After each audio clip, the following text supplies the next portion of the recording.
Assalamualaikum warahmatullahi wabarakatuh. Waalaikumsalam warahmatullahi wabarakatuh. Jumpa lagi dengan kita podcast Teras KUA, ngobrol santai tapi bermakna. Alhamdulillah pada kesempatan kali ini kita udah bersama Ibu Elis selaku penyuluh agama di KUA Pasar Minggu, karena beliau juga telah berpengalaman dalam membidangi, yaitu ada bimbingan rohani di KUA Pasar Minggu. Sebelum kita ngebahas lebih jauh nih Bu tentang bimbingan rohani, kayaknya orang-orang pada awam deh Bu, apa sih itu bimbingan rohani? Soalnya pas saya belum praktikum di KUA Pasar Minggu ini juga masih awam tuh. Apa sih itu bimbingan rohani? Boleh Ibu jelasin terlebih dulu nggak nih tentang bimbingan rohani ini? Ya, sebenarnya Assalamualaikum warahmatullahi wabarakatuh.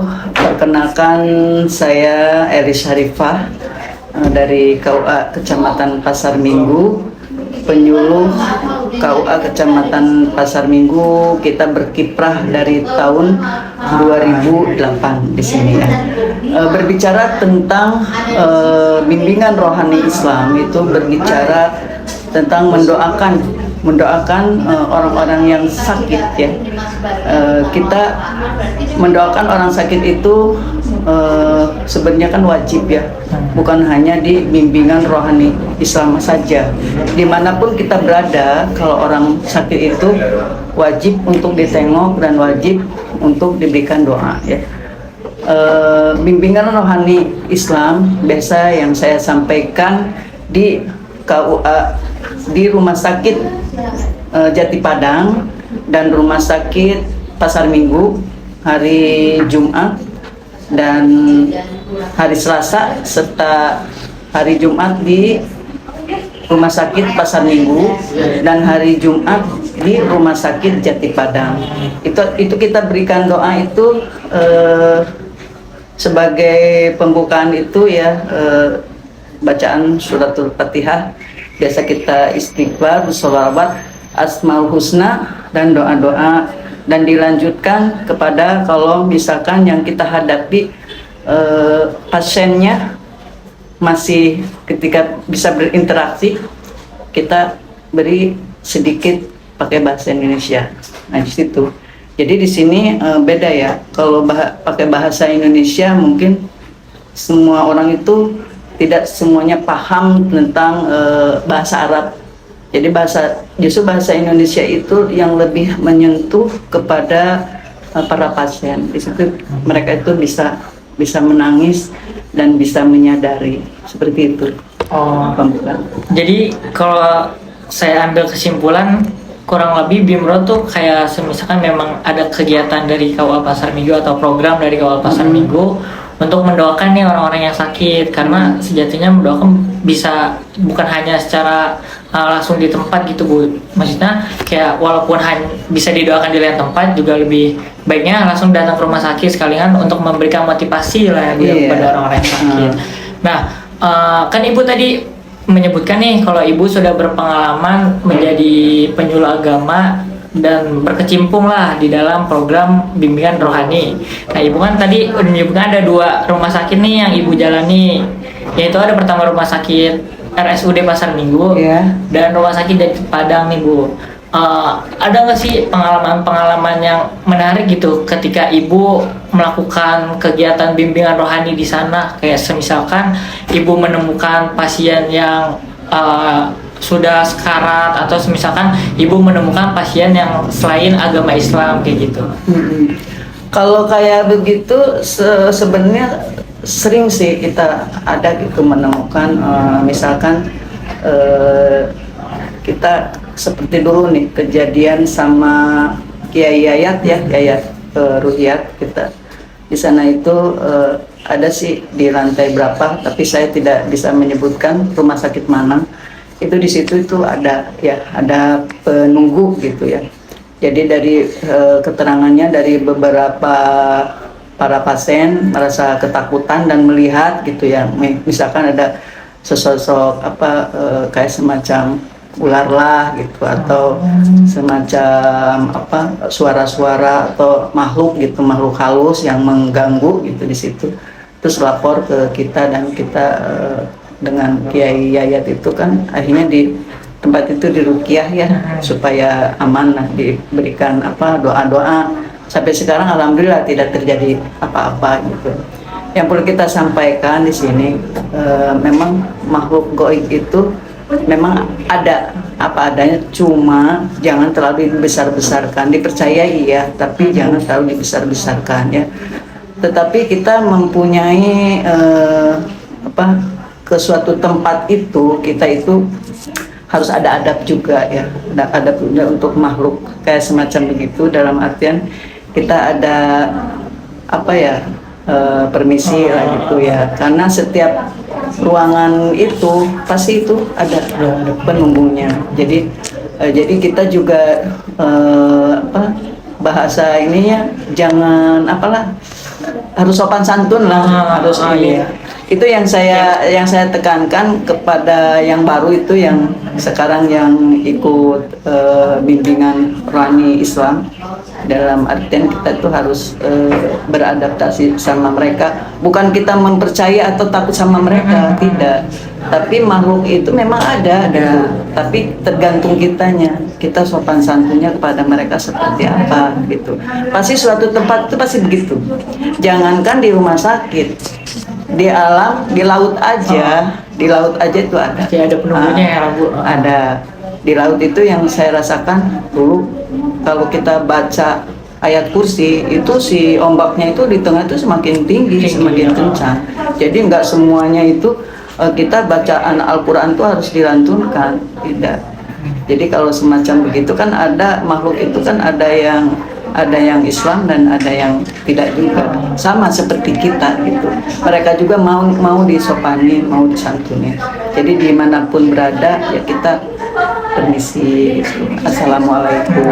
Masuk ke rumah pun kita kan harus ada etikanya kan, pakai assalamualaikum, permisi begitu. Insya Allah tidak ada namanya kejadian itu namanya kesurupan atau gimana, tidak ada. Itu aja.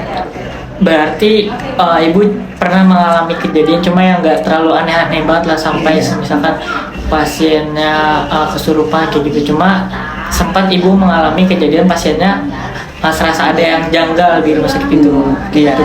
Ada pernah mengalami pasiennya itu ngamuk gitu ketika kita baca. Waktu itu saya berdua sama Ibu Sri Mulyani, penyuluh lama sekarang tugas di Tebet.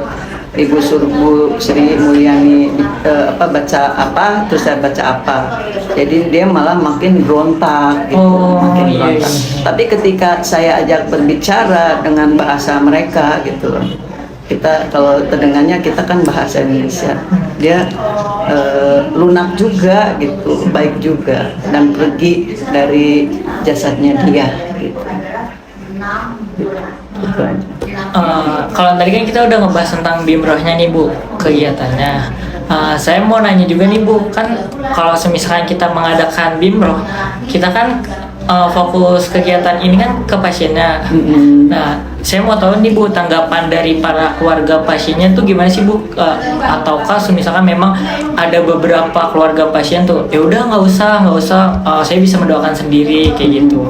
Itu pas ibu kan ibu sudah sering nih mengikuti program bimroh ini, itu menurut ibu selama ibu menjalani kegiatan bimroh ini, respon dari keluarga pasien itu kayak gimana Bu?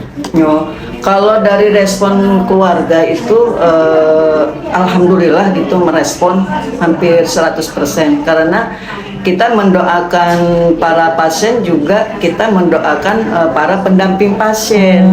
Jadi di bawah itu di rumah sakit Pasar Minggu itu di basement ada suatu ruangan khusus untuk para pendamping. Nah, kita di sana memberikan bimbingan juga, memberikan motivasi, karena mereka itu bahasanya ruhnya para pasien yang sedang dirawat. Kalau tanpa mereka nggak didampingi, istilahnya itu siapa yang urus? Jadi kita kasih semangat juga untuk mereka. Kita doakan juga mereka biar besar hatinya, biar sabar gitu, dan semoga dimudahkan rezekinya. Jadi kan siap, itu harus siap dari keluarganya gitu. Kalau misalkan dia udah putus asa dari keluarganya, udah rapuh, apalagi kalau di ruangan ICU dengan HCU itu kan ibarat kata bahasanya tinggal menunggu keajaiban dari Allah Subhanahu wa taala, karena udah selang di sana sini, udah hanya tinggal napas gitu, hanya tinggal menunggu, ya tinggal menunggu keajaiban Allah gitu. Ya ada yang langsung sembuh gitu habis didoakannya, ada yang langsung lewat. Ya dikembalikan lagi ke takdir gitu. Yang di atas itu. Kalau misalkan nih Bu, setahu saya nih kan banyak nih KUA yang lain yang belum mengadakan kegiatan ini nih, kegiatan bimbingan rohani.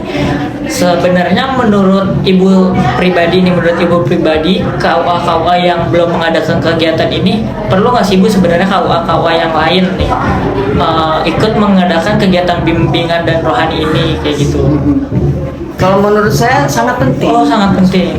Kalau saya sarankan itu harus gitu, harus, karena apa ya, untuk kesembuhan itu para pasien dan semangat untuk para pendamping juga. Kalau kita itu adanya bimbingan rohani Islam itu asal mulanya itu kan kita mengajukan dari pihak KUA Kecamatan Pasar Minggu kepada pihak rumah sakit di Jati Padang utamanya gitu. Terjadilah perjanjian MOU lah, perjanjian kerjasama. Nah, kalau bedanya kalau di rumah sakit Pasar Minggu, rumah sakit Pasar Minggu yang meminta kita untuk mengadakan bimbingan rohani Islam itu diadakannya itu waktu ketika zaman Kiai Nana Ali Sabana. Kiai Nana Ali Sabana sekarang ada di Kementerian Agama. Oh, berarti menurut Ibu pribadi KUA yang lain nih yang belum, bolehlah mengadakan program bimbingan rohani juga. Kenapa? Karena menurut Ibu Eli, seorang penyuluh agama KUA Pasar Minggu yang sudah berkecimpung di kegiatan bimbingan rohani, itu merupakan suatu agenda yang sangat penting juga ya, Bu. Karena dapat pertama memotivasi pasien dan memberikan semangat kepada keluarga pasiennya juga. Kan kalau caranya gimana tadi udah dijelaskan sama Ibu Eli. Caranya kalau misalkan memang dari KUA kita bisa mengadakan kerjasama ke rumah sakitnya, kita atau datang sebaliknya ya Bu ya, sebaliknya dari rumah sakit menawarkan kerjasama kepada KUA gitu. Ya karena kalau di Pasar Minggu melihat kali ya orang yang sudah didoakan gitu itu akan lebih berhasil dan cepat sehatnya gitu. Oke, udah kelar nih Bu bahas tentang BIMRO-nya. Karena kan saya setelah praktikum, Ibu juga mendapat kabar nih kalau misalkan Ibu Elis dipindah tugaskan di KUA Jagakarsa Ibu ya, kalau nggak salah. Betul. Nah, melihat menurut pendapat Ibu gimana nih kalau misalkan Ibu pesan dan kesan Ibu lah selama di KUA Pasar Minggu ini. Terus untuk pesan-pesan untuk teman-teman semua yang telah kelar praktikum juga kayak gitu. Karena kan Ibu udah lama juga nih di KUA Pasar Minggu dari 2008 ya Ibu ya? Dari 2008 kita pergi. Jadi pesan-pesannya untuk pesan-pesan untuk teman-teman gitu lah. Pesan-kesan Ibu selama di KUA Pasar Minggu dan juga pesan-pesan untuk teman-teman yang telah praktikum. Iya, ada pesan-pesannya ya, ada manisnya, ada enggak manisnya ya. Sebagai penyuluh saya berkiprah dari tahun 2008, berarti hampir 16 tahun ya saya berada di KUA. Mungkin karena berkat kesabarannya gitu ya, sabar dan ikhlas mungkin ya, ini buah dari kesabaran. Alhamdulillah tahun ini saya diangkat ASN dan ditugaskan di KUA Jagakarsa gitu. Tapi alhamdulillah. Tapi kalau untuk BIMRO saya sudah koordinasi. Kalaulah memang itu tidak keseringan, misalnya sewaktu-waktu seminggu sekali, 2 minggu sekali, dibolehkan saya untuk bimbingan rohani Islam.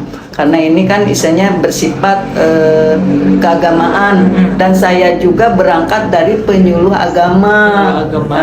agama Islam berangkatnya. Jadi memang itu kan perbuatan yang mulia, yang sangat bagus. Kalau misalnya saya mau tetap bimbing rohani bisa, cuma jangan meninggalkan tugas yang pokok barangkali gitu aja. Nah itu untuk pesan kesan Ibu selama di KUA Pasar Minggu nih, ada nggak Ibu pesan-pesan untuk para mahasiswa yang telah praktikum nih Ibu?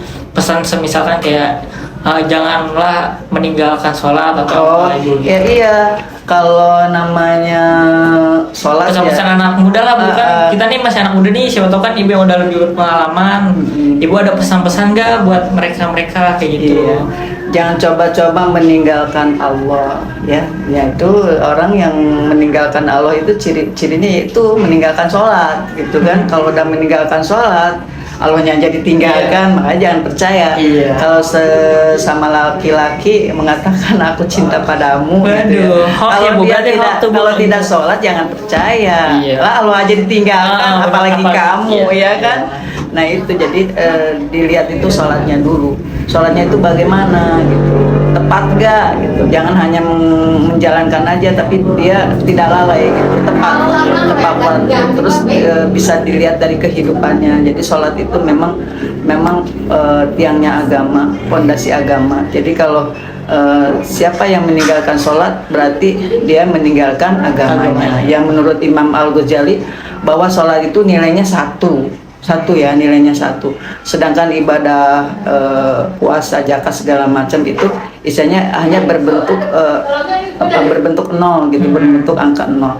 Jadi walaupun kamu sudah berbuat puasa, zakat, ibadah haji dan lain sebagainya, isinya berderet gitu. Nah, tapi kalau nggak ada sholatnya angka satu, jadi tidak ada artinya apa. Jadi sholat itu sangat utama, dan itu pertama kita dibangkitkan dari kubur itu ya sholat, gitu. Jadi pesannya jangan tinggalkan sholat kalau kamu pengen sukses dunia akhirat. Terima kasih Ibu Elis. Mungkin cukup sekian aja episode podcast Teras KUA pada hari ini bersama Ibu Elis, seorang penyuluh agama di KUA Pasar Minggu yang berkecimpung di dalam kegiatan bimbingan rohani Islam. Kurang lebihnya mohon maaf. Wassalamualaikum warahmatullahi wabarakatuh.